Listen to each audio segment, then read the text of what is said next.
न तस्मै श्रीगुरुवे नमः। श्रीचैतन्यमनोभीष्टं स्थापितं येन भूतले स्वयं रूप कदा मह्यं ददाति स्वपदान्तिकं। वाञ्छाकल्पतरुभ्यश्च कृपा सिन्धुभ्य एव च पतितानां पावनभ्यो वैष्णवेभ्यो नमो नमः। जय श्री कृष्ण चैतन्य प्रभु नित्यानंद श्री अद्वैत गदाधर श्रीवासादि गौर भक्तवृंद। हरे कृष्णा कृष्णा कृष्णा हरे हरे, हरे राम राम राम हरे हरे। हरे कृष्णा। हम लोग जीव गोस्वामी के विषय में चर्चा कर रहे थे लास्ट फ्राइडे, और आज हम उन्हीं के विषय पे चर्चा कंटिन्यू रखेंगे। लास्ट फ्राइडे हमने देखा था कि किस प्रकार से जीव गोस्वामी चैतन्य महाप्रभु से ज़्यादा मिल नहीं पाए थे। उनके जो पिताजी थे अनुपम, जो कि रूप और सनातन के भाई थे, वो चैतन्य महाप्रभु से उनकी मुलाकात हुई थी। लेकिन जीव गोस्वामी जब बच्चे थे छोटे, उस समय चैतन्य महाप्रभु के साथ उनको उनका संग मिला था। हमने ये भी देखा था कि जीव गोस्वामी के जो विग्रह थे उनके घर पे कृष्ण बलराम के, उनके प्रति बहुत ही आकर्षित थे वो विग्रहों के प्रति। तो कई बार जीव गोस्वामी जो थे वो उनको आलिंगन करते करते भी सो जाते थे कई बार। तो एक बार वो ऐसे रेस्ट कर रहे थे और इस प्रकार से आलिंगन करते हुए तो उनको एक विजन दिखाई दिया, ड्रीम, जिसके अंदर दिखाया गया कि कृष्ण जो है वो इस कलयुग में किसके रूप में आए? चैतन्य महाप्रभु के रूप में, और बलराम जी जो है वो नित्यानंद प्रभु के रूप में आए। ये दोनों ही भाई, दोनों ही कलयुग के रूप में उनको दर्शन किए, और ये दर्शन करके वो एकदम भाव में आ गए थे, खुशी के भाव और एक्सटेसी में आ गए थे वो।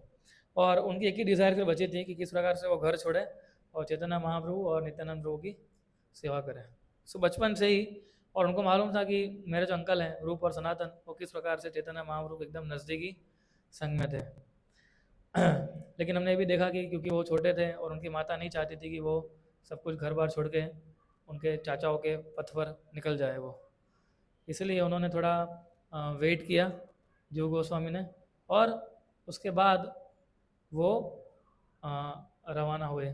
फिर हमने देखा किस प्रकार से वो नित्यानंद प्रभु को मायापुर में मिले थे, नवद्वीप में।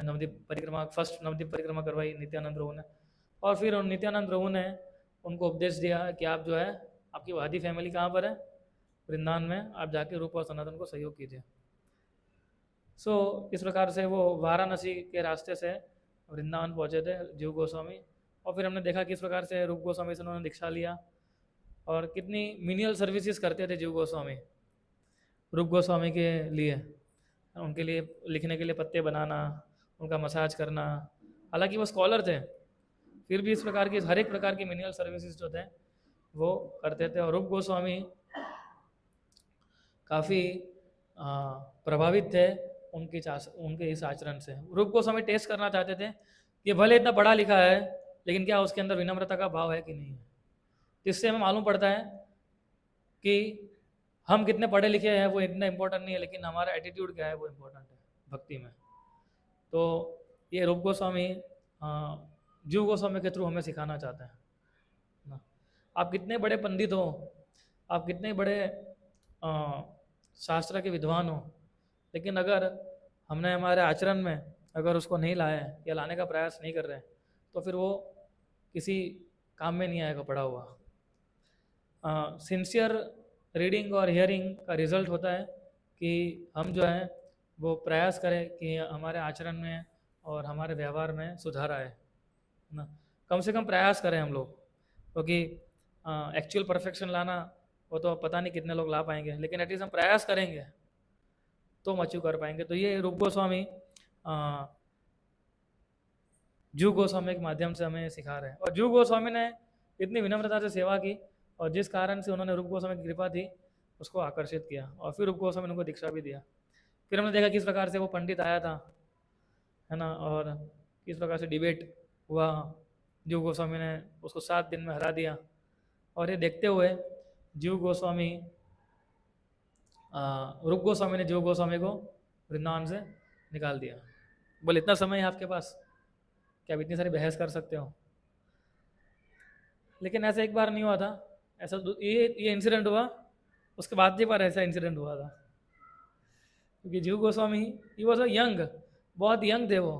और जब यंग होते हैं तो उनके अंदर भी एक जुस्सा था प्रचार करने का, और किस प्रकार से रूप और सनातन को हेल्प कर सके वो पूर्णतः ही अपना जीवन जो था उन्होंने रूप और सनातन की सेवा में समर्पित कर दिया था।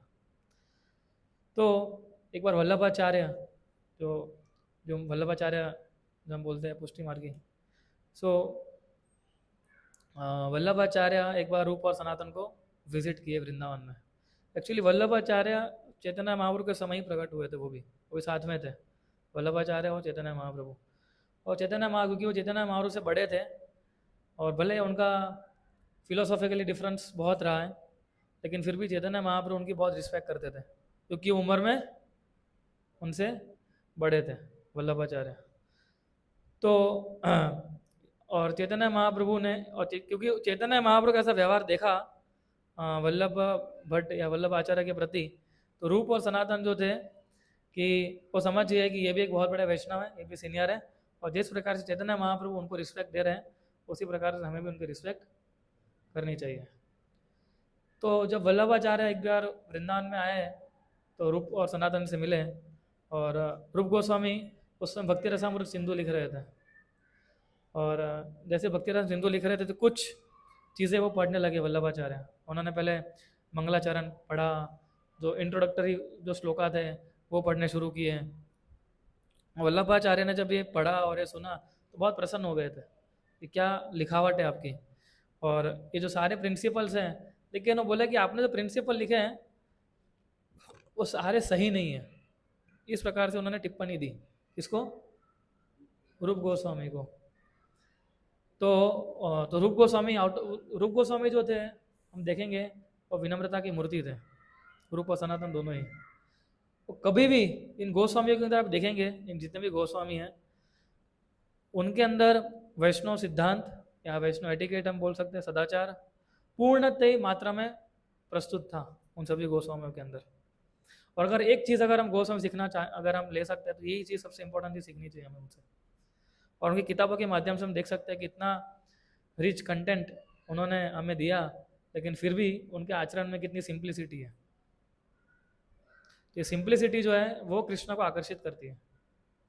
आप देखिए चैतन्य जो सनातन गोस्वामी चैतन्य महाप्रभु से मिले थे, तो चैतन्य महाप्रभु ने उनका आलिंगन किया, लेकिन जैसे उन्होंने देखा कि बहुत अच्छा कंबल पहना हुआ है तो चैतन्य महाप्रभु को थोड़ा रेजिस्टेंस हो रहा था। तो सनातन गोस्वामी तुरंत समझ गए और तुरंत ही नया कंबल किसी और को देके, वो नाविक को देके और उससे पुराना कंबल ले लिया। तो हम देखते हैं चैतन्य सिखाते हैं कि सिंप्लिसिटी जो है कितना महत्वपूर्ण रोल प्ले करती है हमारे भक्ति में जीवन के अंदर।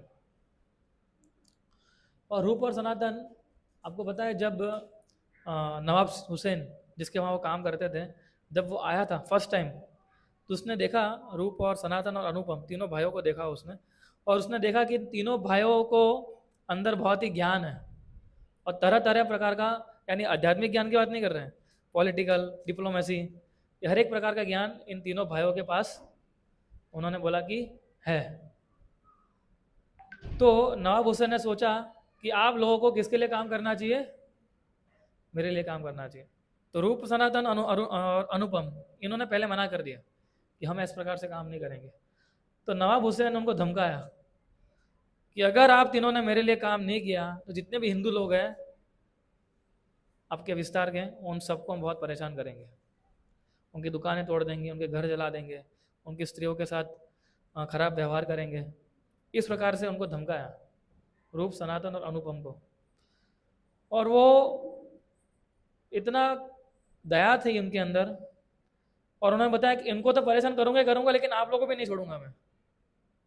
तो अगर आप चाहते हो कि जो हिंदू लोग हैं वो अपने पूजा करते रहे, तो आप तीनों को मेरे वहाँ काम करना होगा। अगर आप तीनों मेरे वहाँ काम करेंगे तो ही मैं इन सबको उनकी जो पूजा अर्चना है उनको डिस्टर्ब नहीं करूँगा, और किसी को ना डिस्टर्ब करने दूंगा मैं। लेकिन कंडीशन क्या है कि आप तीनों को मेरे साथ काम करना होगा।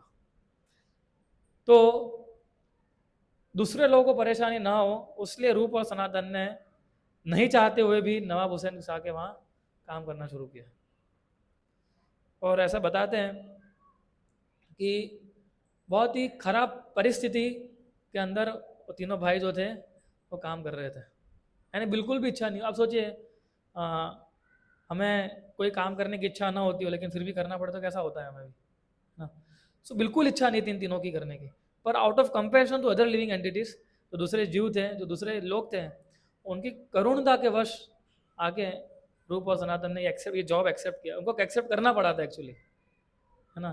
लेकिन फिर जब वो चैतन्य महाप्रभु से मिले और फिर चैतन्य महाप्रभु ने उनको बताया कि अभी आप छोड़ दो सब कुछ, है ना।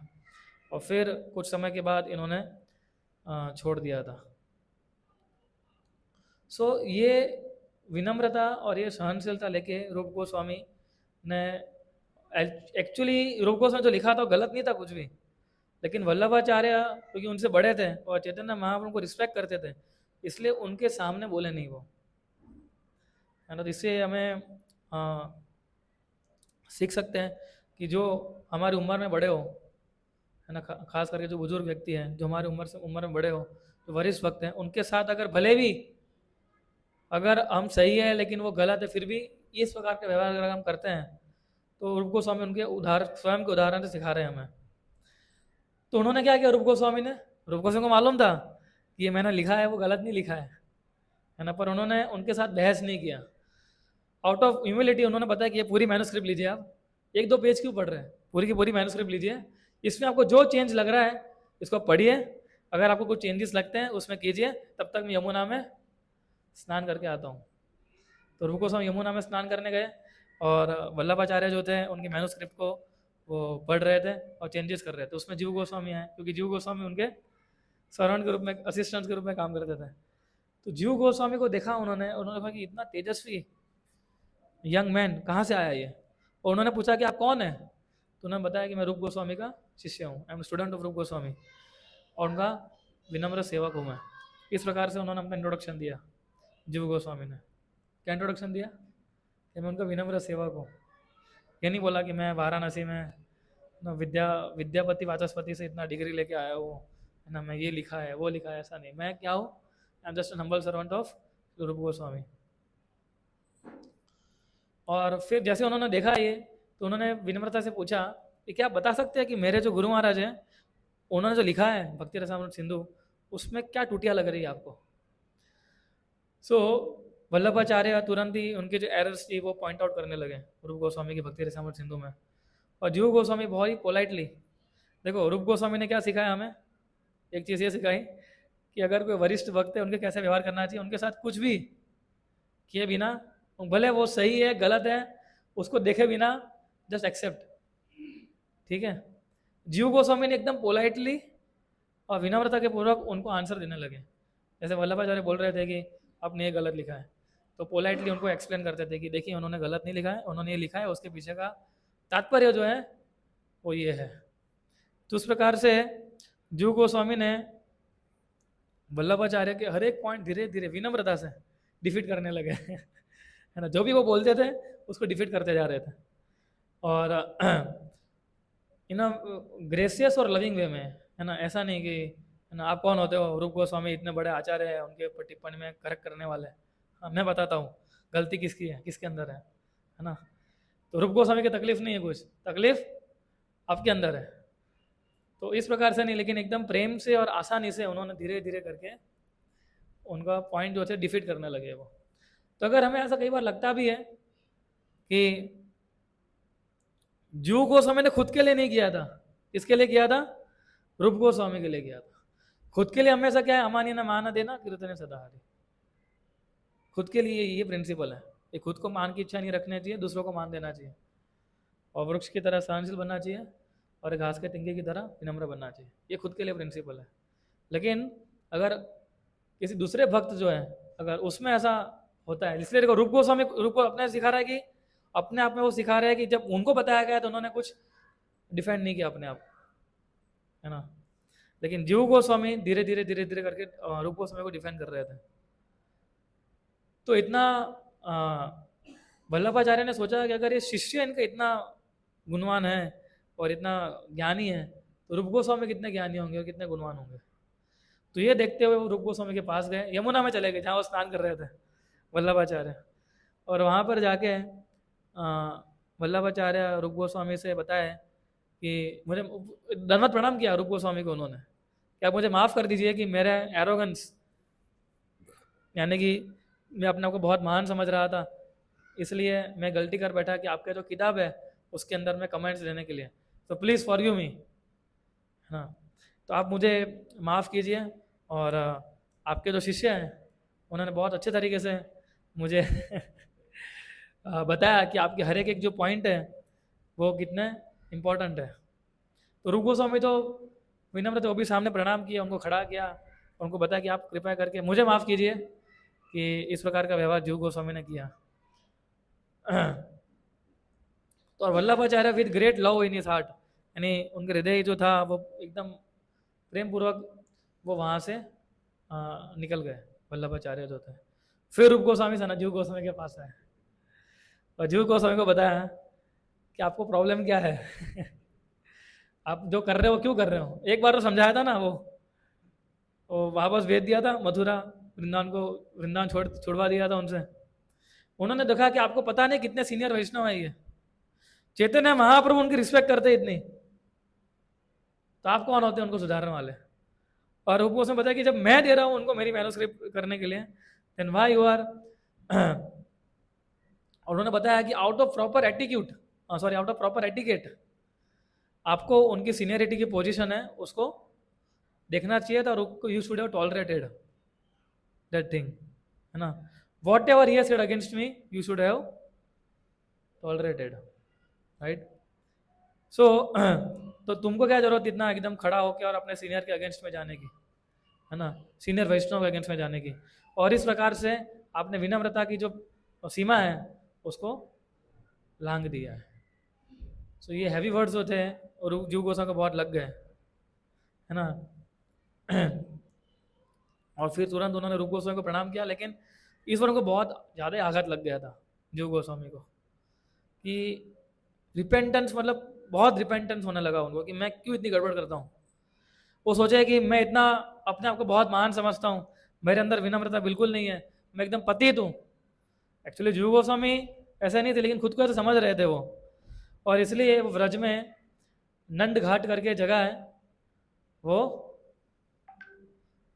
वहाँ चले गए नंद घाट में, और अपने आप को एकदम आइसोलेट कर दिया जीव गोस्वामी ने, किसी को बिना बताए छोड़ के चले गए। रूप गोस्वामी को बताया ना सनातन गोस्वामी को बताया, क्योंकि उनको इतना दुख हुआ। सो ये रिपेंटेंस जो है जो जीव गोस्वामी का, वो ज़्यादा इम्पोर्टेंट है। आप देखिए, जब भी कोई भक्त जो है अगर उसको लगता है कि मैं गलती कर रहा हूँ, तो जीव गोस्वामी अपने आचरण से सिखा रहे हैं कि किस प्रकार का रिपेंटेंस का भाव एक भक्त के अंदर होना चाहिए, है ना। हालांकि आप देखो, आप अगर आप देखने जाएंगे तो जीव गोस्वामी ने भी बहुत विनम्रता और प्रेम पूर्वक उन्होंने क्या किया था, बताया था वल्लभाचार्य को, है ना। पर फिर भी रूप गोस्वामी को पसंद नहीं आया, तो जीव गोस्वामी अपना आचरण सिखा रहे हैं कि अगर हम गलती करते तो हमें किस प्रकार का रिपेंटेंस का भाव होना। वो सब कुछ छोड़ के चले गए वहाँ, और नंद घाट में चले गए। नंद घाट में का एक लेक है वहाँ पर, नंद घाट वो जगह है वृंदावन में जहाँ पर उनको वो वरुण के जो वंशज थे वो उनको नंद महाराज को खाने के लिए वहाँ आए थे, क्योंकि वो गलत समय पे स्नान करने चले गए थे वहाँ पर नंद बाबा। तो ये वो घाट है, एकदम आइसोलेटेड जगह है व्रज में ये। कभी फिर वृंदावन जाएंगे तो जाएंगे कभी नंद घाट, बहुत आइसोलेटेड जगह है, और कोई इतना जाता नहीं वहाँ पर, है ना। मैं बहुत सालों पहले एक बार वहाँ गया था, और उस समय यमुना में बहुत सारे मगरमच्छ हुआ करते थे। और मगरमच्छ क्या करते थे, मगरमच्छ जो थे बड़ा होल बनाते थे और उसके अंदर रहते थे। तो वैसे एक होल के अंदर जीव गोस्वामी चले गए और वहाँ पर पाश्चाताप करने लगे वो, और उसमें उनको इतना ऑफेंसिव फील हो रहा था कृष्णा के प्रति, रूप गोस्वामी के प्रति, सनातन गोस्वामी के प्रति, तो पूरा दिन रोते रहते थे वो। Simply was crying and crying day and night, ना, कि मैं कितना अधम हूँ। खाते भी नहीं थे, है ना। सोते भी नहीं थे वो, इतना उनको दुख हो रहा था कि मैं कैसे किसी वैष्णव को या कैसे मेरे अपने गुरु को मैं इतना दुख दे सकता हूँ। और जो से रोते रोते बोलते थे कृष्णा कृष्णा रूप सनातन, इस प्रकार से पूरा दिन पूरी रात जीव गोस्वामी चिल्लाते रहते थे। और कभी कभी लोग, क्योंकि बाजू में एक गांव था बाईगौन करके, तो बया गांव है ना, तो वहाँ पर वो जाते थे और वहाँ के लोग जो थे वो जीव गोस्वामी को इस प्रकार से देखने आते थे। और कई बार कुछ कोई लोग आटा देके जाते थे, उस आटे से वो चपाटी बनाते थे और सूखी चपाटी वो खाते थे। और उसमें भी क्या प्रॉब्लम है कि कई बार लोग यमुना का जो पानी था वो मिला के दे देते थे, तो उनका पेट भी खराब हो गया, तो वो खाना ही बंद कर दिया जीव गोस्वामी ने। तो और हमेशा सोचते थे कि मैं कितना निम्न कोटि का व्यक्ति हूँ कि मैं रूप और सनातन जैसे महान भक्तों की मैं अपराध कर बैठा हूँ। और ही वॉज, और मैं प्रॉपरली बिहेव नहीं किया, मुझे I should have behaved very properly, कि मैं एक हम्बल सर्वेंट की तरह मुझे रहना चाहिए था। अब देखिए हम्बल सर्वेंट वर्ड है ना बहुत महत्वपूर्ण है। हम बोलते हैं ना हम दास है, दास दासानुदास, ये सारे वर्ड हम टर्मिनोलॉजी हम यूज़ करते हैं। तो एक्चुअली दास का मतलब क्या होता है? कि सेवा करना। और कोई दास का कुछ कोई होता है या कोई नौकर होता है घर पे, क्या करता है? जो कहा जो मालिक बोलता है वो करता है ना। तो ये सेवक का सिंपल डेफिनेशन है। तो हम सब भी क्या है? सर्वेंट है। हमारा कार्य क्या है? जिस प्रकार से जो भी सर्विसेज हम कर रहे हैं है ना, उसको इस विनम्रता के पूर्वक हमें करनी चाहिए। और उसमें कोई चॉइस नहीं होती है। जो सेवक होता है उसके लिए चॉइस नहीं होती है। उसका मतलब होता है सेवक का कार्य होता है कि उसको जो मिले वो उसको एग्जीक्यूट करना है ना, क्योंकि नहीं तो फिर चॉइस आएगी तो सेवक कहाँ से हुआ, है ना। आपके घर पे काम वाले आते हैं, ठीक है, तो उसके पास चॉइस होती है। आप लोग चॉइस देते हैं माता जी? ठीक है, काम कीजिए, आज पोछा मत मारिए, ऐसा खाली झाड़ू मार लीजिए, ऐसा कोई चॉइस देते हैं हम लोग? कोई चॉइस है? उसको कोई चॉइस नहीं है। अगर झाड़ू मारना है झाड़ू मारो, पोछा मारना है पोछा करो, बोला आज पूरा घर साफ करना है, जरा जल्दी आ जाना, तो पूरा घर साफ करना है उसको, उसके पास कोई चॉइस नहीं होता है। सो जीव गोस्वामी इतना रिपेंट कर रहे थे और महीने के महीने बीत रहे थे, ये एक दो दिन का रिपेंटेंस नहीं था उनका, ये पूरा मतलब no he was feeling so vulnerable, मतलब एकदम अपने आप को बहुत तुच्छ समझ रहे थे वो, और बीमार हो गए वो। और वो हमेशा सोचते थे कि इस प्रकार से रूप गोस्वामी ने चैतन्य महाप्रभु के आदेश को पालन करते हुए सारा सब कुछ छोड़ के वो वृंदावन में इस प्रकार से रह रहे थे, और उनका अपराध मैंने कर दिया। और एक बार नहीं, ये दूसरी बार हुआ मेरे से ऐसा, है ना। सो ये भाव जो है ना वो हमें गोस्वामी से सीखना चाहिए। मैं आज एक भक्त के साथ डिस्कस कर रहा था, हमारे एक ब्रह्मचारी के साथ, कि अभी जीव गोस्वामी का आविर्भाव दिवस आएगा परसों संडे को, है ना। तो हम लोग डिस्कस कर रहे थे, तो हम देख रहे थे कि हर एक गोस्वामी जो है, इन गोस्वामी से अगर एक कोई चीज़ सीखनी चाहिए हमें, तो उनसे हमें सीखना चाहिए कि किस प्रकार का वैष्णव डीलिंग्स करते थे वो, ना वैष्णव बिहेवियर, वैष्णव एटिकेट्स, ये सारी चीज़ जो है कितना मूड था उन लोगों का इस प्रकार का। तो सनातन गोस्वामी, फिर क्या हुआ कि सनातन गोस्वामी वहाँ से गुजर रहे थे उस गांव से। तो सनातन गोस्वामी वहाँ से गुजर रहे थे, और आप सोचिए जीव गोस्वामी कौन से किसके होल में रह रहे थे? वो क्रोकोडाइल वाले हैं। वो सोच रहे थे कि भले मेरा जीवन चला जाए, बोले का मेरा जीवन जीने का कोई मतलब ही नहीं है ना, कि मैं बर्डन हूँ रूप और सनातन के लिए, आई एम बर्डन टू रूप एंड सनातन गोस्वामी, ऐसा सोच रहे थे। और वो सोच रहे थे कि किस प्रकार से भले मेरा जीवन चला जाए। और धीरे धीरे उनकी पोजीशन थी वो धीरे धीरे वीक होने लगी, जो क्योंकि कुछ खा ही नहीं रहे थे, कोई खाएगा नहीं तो कितना सिकुड़ जाएगा आदमी, है ना। She was not eating anything. तो फिर सनातन गोस्वामी उस गांव से गुजर रहे थे, तो गांव वाले ने बोला सनातन गोस्वामी को कि आप तो बहुत बड़े वैरागी हो ही, लेकिन ये दूसरे आपसी बड़े वैरागी है जो इधर गुफा में रहते हैं, एक होल में रहते हैं, है ना। तो सनातन गोस्वामी बोले कौन हो सकता है ऐसा? तो सनातन गोस्वामी जस्ट गैस कर रहे थे कि शायद जीव हो सकता है, क्योंकि सारे गोस्वामी जीव गोस्वामी को ढूंढ रहे थे, कहाँ है, मिल नहीं रहे थे वो। तो सनातन गोस्वामी को लगा कि 100% ये कौन हो सकता है? जीव हो सकता है। तो उन्होंने गांव वालों को पूछा कि बताइए कहाँ पर है ये आपके महान जो वैरागी है वो। तो उन्होंने बताया कि इधर है, होल के अंदर रहता है। तो जैसे जीव गोस्वामी ने सनातन गोस्वामी को देखा तो जीव गोस्वामी एकदम प्रफुल्लित हो गए, बाहर आना चाहते थे, लेकिन इतने वीक हो गए थे कि वो खड़े ही नहीं हो पा रहे थे जीव गोस्वामी। सनातन गोस्वामी को प्रणाम भी नहीं कर पा रहे थे, उनको प्रणाम करना था गोस्वामी को, लेकिन गोस्वामी को प्रणाम भी नहीं कर पा रहे थे। सो इस प्रकार से सनातन गोस्वामी फिर उनके सामने आए, उनको खड़ा किया, उनको आलिंगन किया और नरिशमेंट दिया उनको, वापस उनकी हेल्थ को इम्प्रूव किया, उनको एक जगह दी। और सनातन गोस्वामी ने फिर वापस रूप गोस्वामी को बोला पहले उन्होंने बोला था कि जीव दया करो, है ना, तो सनातन गोस्वामी रूप गोस्वामी को बोला कि आपका प्रॉब्लम क्या है अभी अब देखो, मरने के लिए छोड़ दिया था क्या जीव को आपने? You could have died. और जीव जो है वो चैतन्य महाप्रभु की मूवमेंट को सहयोग देने के लिए नित्यानंद प्रभु ने उनको उसको हमारे पास भेजा है। सो और इस प्रकार से और सनातन गोस्वामी बोले रूप गोस्वामी को कि आप चैतन्य महाप्रभु को अनुयायी हो, और चैतन्य महाप्रभु ने हमें क्या सिखाया है कि हमें सभी जीवों के प्रति करुणता और दया होनी चाहिए। तो आपके अंदर जीव के प्रति दया और करुणता क्यों नहीं है? इस प्रकार से रूप गोस्वामी समझ गए कि सनातन गोस्वामी क्या कहना चाहते हैं उनको। और फिर रूप गोस्वामी भी फिर आउट ऑफ लव जीव के प्रति जो प्रेम था उनको ऐसा नहीं था रूप गोस्वामी प्रेम नहीं करते जीव गोस्वामी को, और रूप गोस्वामी जीव गोस्वामी को सिखाना चाहते थे कि एक वैष्णव का आचरण कैसा होता है, और उनके माध्यम से हम सबको सिखाना चाहते हैं वो। तो फिर रूप गोस्वामी ने सोचा कि हमारे सारे भी जितने भी गोस्वामी हम लोग, वो गोविंद जी है, मदन मोहन है, सभी लोग अलग अलग विग्रहों की सेवा करते हैं, तो मैं चाहता हूँ कि जीव को भी एक विग्रह दिया जाए। तो रूप गोस्वामी ने खुद ने तो राधा दामोदर जो मंदिर है हम दर्शन करने गए थे, वो राधा दामोदर का विग्रह खुद रूप गोस्वामी ने बना के जीव गोस्वामी को गिफ्ट किया था ये।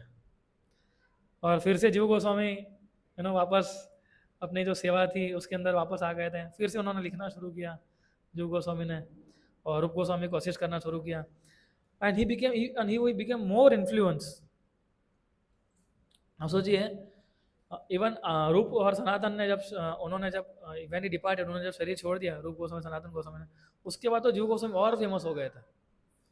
इतने फेमस हो गए कि अकबर खुद जीव गोस्वामी को मिलने के लिए आया था निधिवन में, कि कौन है ये गोस्वामी जिनकी इतनी प्रख्यात चर्चा दिल्ली तक पहुंच गई है ना। और जीव गोस्वामी को जब उन्होंने जब मिले वो, सो ही वॉज द पर्सन, जो अकबर वो थे, जीव गोस्वामी ने उनको बोला था कि आप जो है मंदिर बनाने के लिए हमें सहयोग कीजिए। सो इतने प्रभावित हो गए अकबर जीव गोस्वामी की। एक्चुअली अकबर ज़्यादा प्रभावित हुआ था, जीव गोस्वामी के पास इतना ज्ञान था, लेकिन ज्ञान के साथ जो उनके अंदर विनम्रता थी, जो उनका एटीट्यूड था, वो देख के ज़्यादा अकबर जो था वो क्या हुआ था, आकर्षित हुआ था। इसलिए हम कई बार देखते हैं कि कई बार लोग भक्तों के बीच में आदान प्रदान देखते ही या भक्तों के गुणों को देखते ही लोग प्रभावित हो जाते हैं। मैंने last time I think Jayanand Prabhu का मैंने उदाहरण दिया था, है ना, किस प्रकार से जयानंद प्रभु एक मंदिर के प्रमुख हुआ करते भी झाड़ू लगा रहे थे, और कैसे उनको खाली झाड़ू लगाते हुए देखते ही एक आदमी आया, उसने फुल टाइम ज्वाइन कर दिया, है ना, कि अगर ये प्रमुख झाड़ू लगा रहा है मतलब इस मूवमेंट के अंदर क्या सिखाते होंगे, मतलब इतना। तो अकबर ज़्यादा प्रभावित हुआ था उनके आचरण से, उनके एटीट्यूड से। सो और हम देखते हैं कि गौड़ीय वैष्णव परंपरा में वो एक लीडर के रूप में प्रस्थापित हो चुके थे जीव गोस्वामी, और अकबर ने काफ़ी मदद किया राधा गोविंद जी का मंदिर बनाने के लिए, मदन मोहन जी का मंदिर बनाने के लिए, और सारे जो भी खर्चा था, और एक्चुअली एक शिष्य थे जीव गोस्वामी के, वो जीव गोस्वामी ने उनको बता दिया कि आप इनके साथ मिलकर थोड़ा ये सब कंस्ट्रक्शन करवाइए अभी।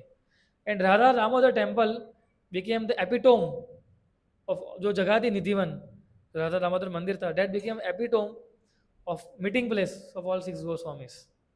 तो 6 गोस्वामी जो थे वहाँ पर मीटिंग करते थे कि किस प्रकार से प्रचार को आगे बढ़ाया जाए उस राधा दामोदर जगह पे। और हम देखते श्रील प्रभुपाद भी राधा दामोदर मंदिर में काफ़ी साल रुके थे अमेरिका जाने से पहले, और प्रभुपाद भी हम देखते हैं कि राधा दामोदर का जो मूड था गोस्वामियों का, वो मूड लेके प्रभुपाद अमेरिका गए। और अभी भी वो मूड हमें देते जा रहे हैं प्रभुपाद के माध्यम से। सो इस प्रकार से जीव गोस्वामी के बारे में ऐसे अनेक स्टोरीज हैं। उसमें नरोत्तम दास ठाकुर, श्रीनिवास आचार्य, रामचंद्र कविराज, ये उनके प्रमुख नेक्स्ट जनरेशन के स्टूडेंट बने जीव गोस्वामी के। और जीव गोस्वामी ने उनको भी, श्यामानंद पंडित, तो इन सबको जीव गोस्वामी ने क्या किया, सिखाया और आगे प्रचार करने के लिए उनको इंस्पायर किया। सो जीव Goswami he was the epitome थे। इस प्रकार से जो विनम्रता का जो भाव था उनको दूसरे जीवों के प्रति, और जिस प्रकार से उन्होंने रचना की किताबों की, उससे हम समझ सकते हैं कि कोई साधारण वो व्यक्ति नहीं थे। और ऐसा नहीं था जीव गोस्वामी इतने फेमस, जो व्यक्ति कोई फेमस हो जाता है तो उसके पीछे लोग पढ़ते भी हैं, है ना। तो जीव गोस्वामी ऐसा नहीं, जीव गोस्वामी के ऊपर भी एलिगेशंस लगने लगे, झूठे आरोप, है ना। किसी ने ऐसा बताया कि जो चैतन्य चरितामृत कृष्णदास कविराज गोस्वामी ने लिखा था, तो चैतन्य जब कृष्णदास कविराज गोस्वामी ने जीव गोस्वामी को दिया, तो जीव गोस्वामी ने उस चैतन्य चरितामृत की मैन्युस्क्रिप्ट, उस समय कैसा था, हाथ से लिखाई होती थी ना, अच्छा नहीं जेरॉक्स कॉपी, आप ऐसा लैपटॉप नहीं था कि चलो लिखते जाओ, नो वर्ड फाइल सेव करते जाओ, और अगर कुछ गलती करेंगे तो सुधार सकते हो, तो सब लिखावट होती थी। तो कविराज गोस्वामी ने जीव गोस्वामी को मैन्युस्क्रिप्ट दी, और जीव गोस्वामी उस मैन्युस्क्रिप्ट को फेंक दिया था। और इसलिए फेंका क्योंकि जीव गोस्वामी को लग रहा था अगर ये बाहर आ गया तो मेरी जो प्रख्यात है ना, वो डाउन हो जाएगी। तो ऐसा आरोप जीव गोस्वामी के ऊपर लगाया गया कि जीव गोस्वामी ने कृष्णदास कविराज, और ऐसा आरोप लगाया गया कि जैसे उन्होंने फेंक दिया तो कविराज गोस्वामी को इतना बुरा लगा कि उन्होंने अपने प्राण त्याग कर दिए, कृष्णदास कविराज गोस्वामी ने। लेकिन इसमें कोई तथ्य नहीं था, है ना, खाली फैलाई हुई बातें थी किसी ने, ताकि जीव गोस्वामी का जो प्रख्यात जो इतने हो चुके थे वो डाउन हो जाए ऐसा। और मैं आगे बताता हूँ कि जीव गोस्वामी कैसे डील किए सिचुएशन के साथ। तो पहला इस प्रकार से हुआ, और कितना बड़ा एलिगेशन है, चैतन्य चरितामृत ग्रंथ, आपको लगा जीव गोस्वामी फेंक देंगे ऐसा, और अभी रूप गोस्वामी ने इतना सिखाया उसके बाद, है ना, कोई मान ही नहीं सकता ऐसा। लेकिन फिर भी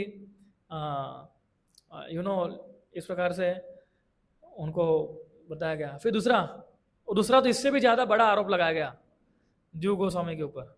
वो आरोप यह था कि देखिए कृष्णा जो है वो परकीय रस जो है उसके लिए वही दिखा सकते हैं भगवान। हम एक भजन में गाते हैं ना, परकिया भावे जहाँ ब्रज थे प्रचार। तो परकीय भाव क्या होता है? परकीय भाव उसको बोलते हैं कि मान लीजिए आपकी शादी हो चुकी है, और शादी करने के बाद किसी दूसरी स्त्री के साथ संबंध रखना, है ना, उसको ये कहा जाता है ऐसा।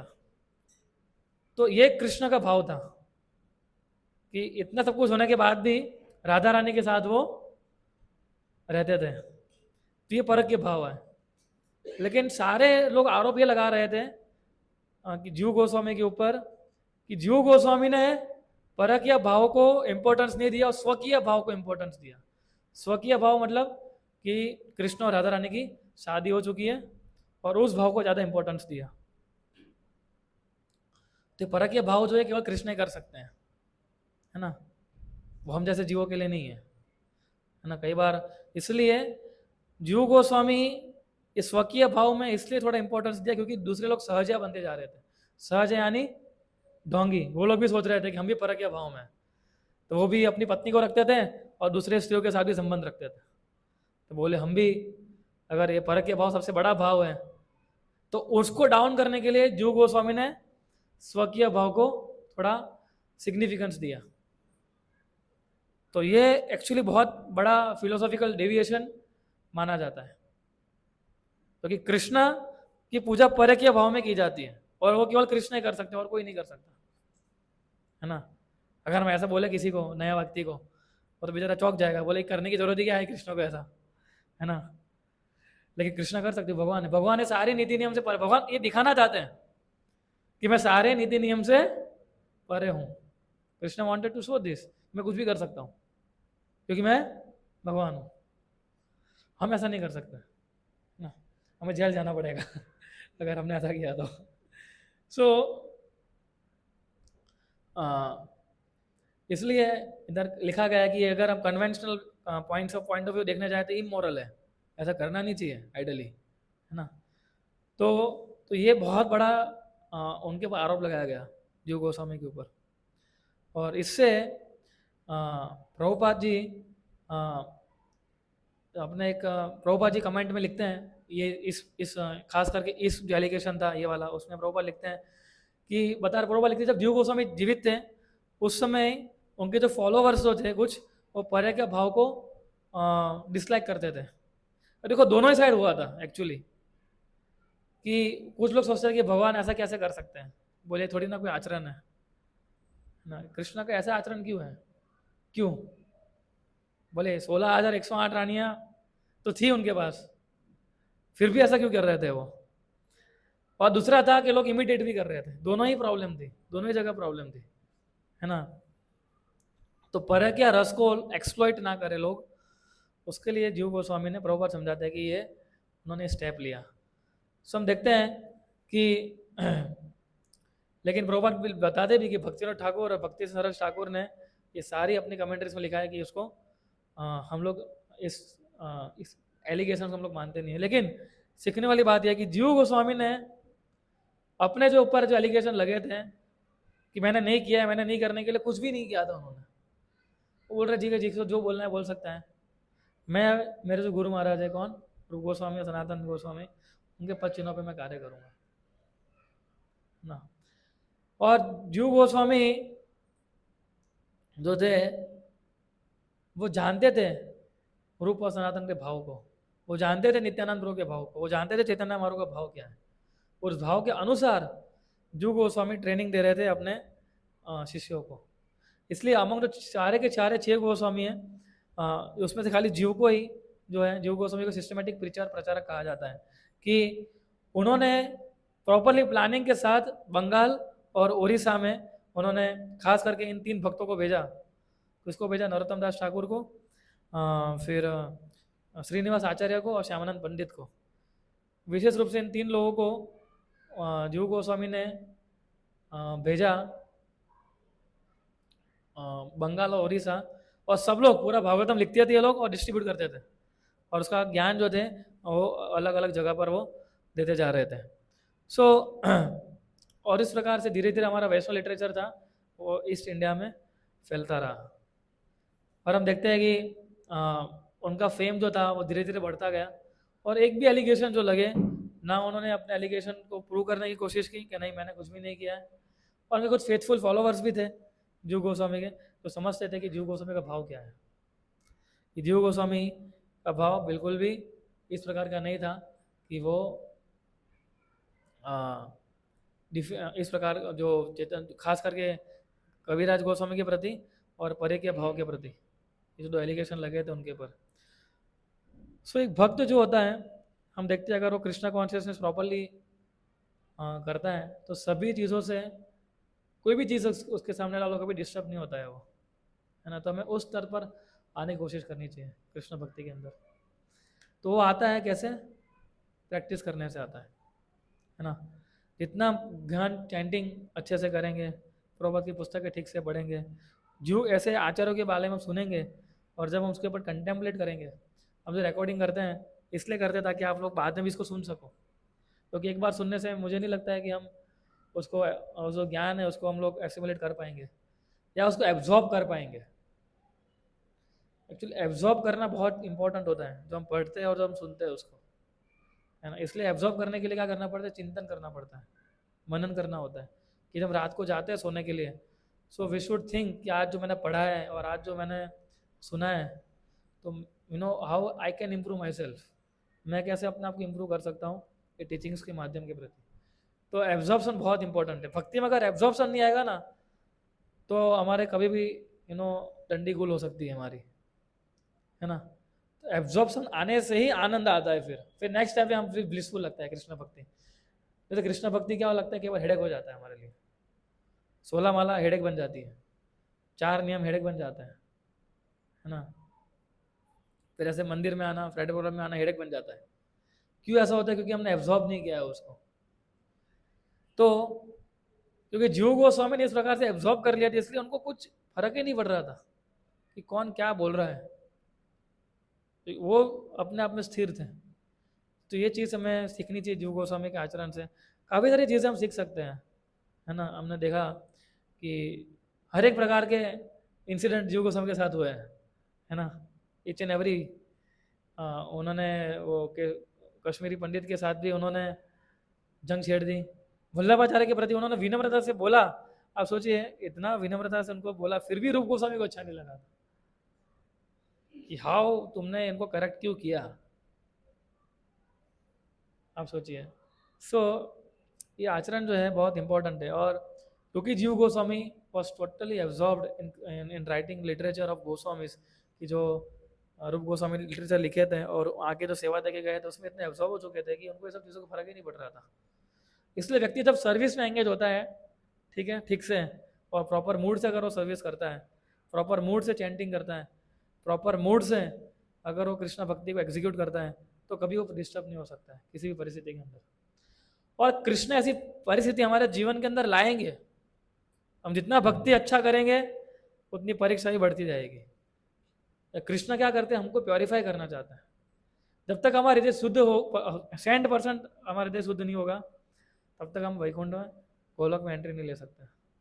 तो कृष्ण, आप सोचिए प्रभुपाद को कितने कष्ट आए थे जब वो गए, इतना आसानी से, तो आज इतना कष्ट आया तो आज हम कितना ग्लोरीफाई कर पाते प्रभुपाद को, कि प्रभुपाद 40 रुपया लेके अमेरिका गए थे, है ना।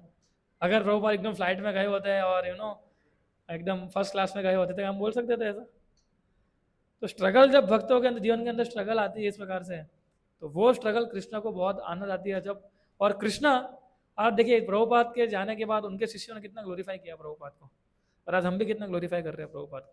और ग्लोरीफाई तो ठीक है, लेकिन हम उनसे कितना इंस्पिरेशन ले पा रहे हैं, ये भी तो कितना इंपॉर्टेंट है। सो इसलिए, और ये नहीं, तीसरा भी आरोप लगा था कि उनकी जो ऑथेंटिसिटी है उसके ऊपर भी क्वेश्चन मार्क होने लगा था जीव गोस्वामी की, कि जीव गोस्वामी जो कर रहे हैं कार्य उसमें ऑथेंटिसिटी कितनी है। सबसे बड़ी ऑथेंटिसिटी क्या थी? वो रूप गोस्वामी के शिष्य थे और गुरु शिष्य परंपरा में आ रहे थे, वो that was the biggest authenticity. उससे ज़्यादा तो और क्या चाहिए था। सो अकबर से मिले और ये सारी चीज़ हुई राधा दामोदर मंदिर में। एक्चुअली शिला प्रभुपाद वहाँ कम से कम आई थिंक 6 साल रुके थे, है ना। आई थिंक लीलामृत में आता है Srila Prabhupada stayed there for 6 years। और प्रभुपाद हमेशा इन गोस्वामियों को प्रार्थना करते थे कि आप मुझे हिम्मत दीजिए, आप मुझे कृपा कीजिए कि मैं आसानी से इसको, जो मेरे गुरु ने मुझे आदेश दिया उसको मैं पालन कर सकूं। तो श्रीमद् भागवतम उन्होंने रूप गोस्वामी, सॉरी जीव गोस्वामी ने, हम देखें कि हर एक जो कृष्ण की लीलाएं हैं उसके ऊपर उन्होंने कमेंट्री लिखी है। और अब आपने, मैंने बताया था ग्रंथ समाधि, ग्रंथ भंडार है जो राधा दामोदर का मंदिर है उसके बगल में ही।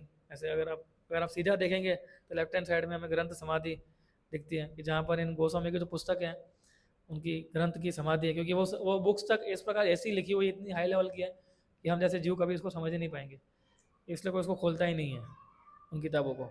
तो वो भी बनवाया जीव गोस्वामी ने, कि ताकि सारा लिटरेचर जो है गोस्वामियों का वहाँ सेफ एंड सिक्योर रह सके। सो हाँ, क्योंकि इन सारी चीज़ों को प्रिजर्व करना बहुत इंपॉर्टेंट था, और जीव गोस्वामी जानते थे कि इन लिटरेचर को प्रिजर्व करना कितना इंपॉर्टेंट है। इसलिए उन्होंने काफ़ी सारे, मैंने जैसे आपको लास्ट टाइम बताया था कि 4 लाख से ज़्यादा श्लोकों की रचना की जीव गोस्वामी ने। और उन्होंने ऑलमोस्ट काफ़ी सारी किताबें लिखी है उन्होंने, पर एटलीस्ट उन्होंने 25 पुस्तकें या कंपोज की है या एडिट किए हैं। पूरा लिस्ट है हरि नामामृत व्याकरण, उसमें से सबसे फेमस था हरि नामामृत व्याकरण। हरि नामामृत व्याकरण ऐसी पुस्तक है जो संस्कृत ग्रामर के ऊपर है, लेकिन वो व्याकरण को पूरा कृष्ण को सेंटर में रख के पूरा व्याकरण बनाया है उन्होंने। इसलिए प्रभुपाद बोलते थे कई बार कि कमेंट करते थे कि अगर कोई व्यक्ति हरि नामामृत व्याकरण सीखता है ना, तो संस्कृत सीखने के लिए, तो व्याकरण सीखते सीखते ऑटोमेटिकली वो कृष्ण का भक्त बन जाएगा। क्योंकि उसमें सीखने के लिए जो भी वर्ड्स यूज़ किए हैं वो सारे कृष्ण के नाम हैं या कृष्ण की लीला के संबंधित चीज़ें हैं, उस प्रकार से उन्होंने रचना की है। फिर उनकी दूसरी रचना है सत संदर्भ, है ना, 6 प्रकार के संदर्भ उन्होंने रचना, उसके बारे में फिर कभी चर्चा करेंगे 6 संदर्भ क्या है, अलग अलग संदर्भ के अंदर क्या उन्होंने लिखा है। फिर उन्होंने गोपाल चंपू की रचना की। गोपाल चंपू जो है 2 पार्ट में है, जिसमें अंदर एक पार्ट के अंदर भगवान की जो वृंदावन की लीला है और 33 चैप्टर जो है वो वृंदावन की लीला के ऊपर है, और 37 चैप्टर जो दूसरे पुस्तक में है वो भगवान की द्वारका यानी ऐश्वर्य लीलाओं के बारे में समझाया है उन्होंने। सो इस प्रकार से जीव गोस्वामी तो लिटरली जो काम था वो बहुत ही विख्यात है हमारे पूरे वैष्णव समाज के अंदर। इवन बाहर के लोग भी पढ़ने आते हैं, पीएचडी कर लोग इसके ऊपर पीएचडी करते हैं जीव गोस्वामी के सत्य संदर्भ और उन चीज़ों के ऊपर, है ना। आज भी भक्ति नहीं, बनारस हिंदू यूनिवर्सिटी है BHU, उसमें भी आज पूरा सेक्शन है जो जीव गोस्वामी के ऊपर समर्पित है, क्योंकि बनारस में उनको ये व्याकरण सब सीखे थे विद्यापति वाचस्पति के साथ। सो इन सारे आज हम लोग ने जीव गोस्वामी के ये लेते हुए हमने कंप्लीट कर रहे हैं हम लोग आज 6 गोस्वामी का वर्णन। तो अब सब लोग इस सीरीज़ को सुन सकते हैं, फिर से एक बार सुनना चाहिए आपको सारे रिकॉर्डिंग्स, है ना, और समझिए कि जीव गोस्वामी हम सारे गोस्वामी का मूड क्या था और उस मूड को लेते हुए हम कैसे उसको आगे बढ़ सकते हैं, है ना।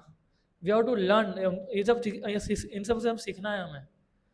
हमें ऐसा कोई परफेक्ट नहीं है ना, लेकिन अगर हम सिंसियरली प्रेयरफुल एटीट्यूड रखेंगे और सीरियसली अगर हम भक्ति में आगे बढ़ना चाहते हैं तो इन गोस्वामी की कृपाओं के कारण ही हम लोग जो है भक्ति में और आगे बढ़ सकते हैं। भक्ति में आगे बढ़ना हमारे हाथ में नहीं है।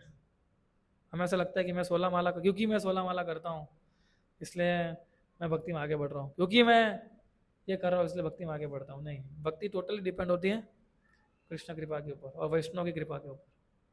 और वैष्णव की कृपा है जिसके कारण आप हरिनाम जो है ध्यान से जप कर पा रहे हो, और वैष्णव की कृपा है कि जिस कारण से आप भगवत गीता और भगवत जैसे ग्रंथ जो है उसको पढ़ने का मौका मिला है।